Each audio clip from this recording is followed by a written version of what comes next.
Budget replies are not known for their brevity, and today's was just under 6 hours. Fabian Picardo said this year's opposition budget contribution contained more conjecture and untruths than ever before, and that it's not fair that Gibraltar should have to deal with this in the most important budget since the closed frontier years. Mr. Picardo said the opposition leader's speech had no gravitas, substance or analysis of public finances, and all he'd done was regurgitate PDP press releases from before 2011 to now attack the government.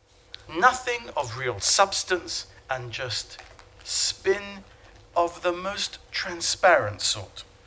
And Mr. Speaker, that's despite the fact that there are 4 lawyers there, 2 of them silks. One of the silks made no impact, and he's the leader of the opposition.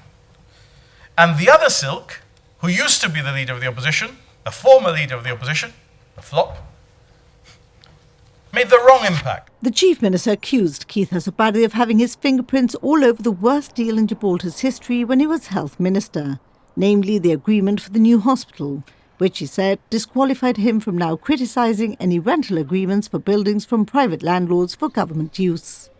Mr. Picardo said the GST was also disqualified from accusing the government of having preferred contractors when they lent £7 million to their preferred contractor, OEM, which they then lost. Favoured developers, who at the same time as this was happening, were being given a deal where the remuneration was 1% of a £1 billion contract.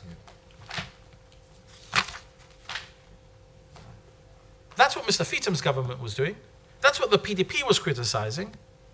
That was the party that he now leads, Mr. Speaker, getting in bed with their friendly developers. The Chief Minister continued to knock what he called the 7 green bottles on the opposite side of the House.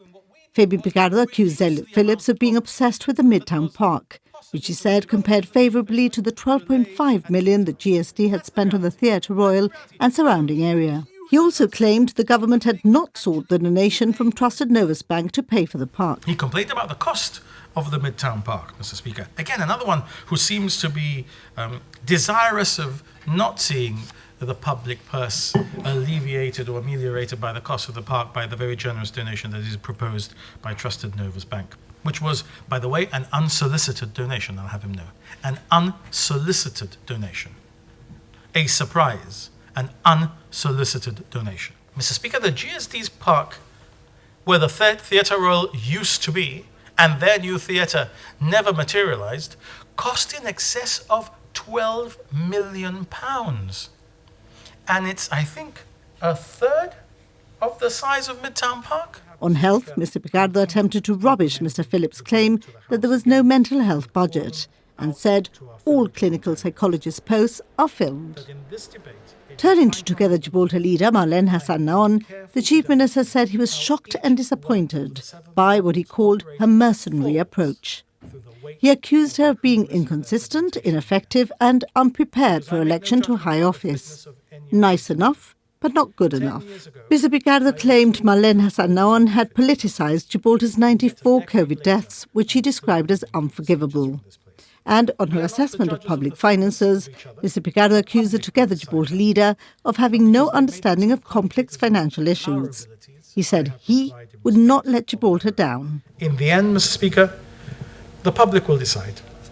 Of course they will when a general election comes. But today, Mr. Speaker, as I commend the bill to the House, I assure everyone in Gibraltar that every public servant will be paid and every public service will be maintained, thanks only to the votes of the GSLP Liberal government on this side of the House.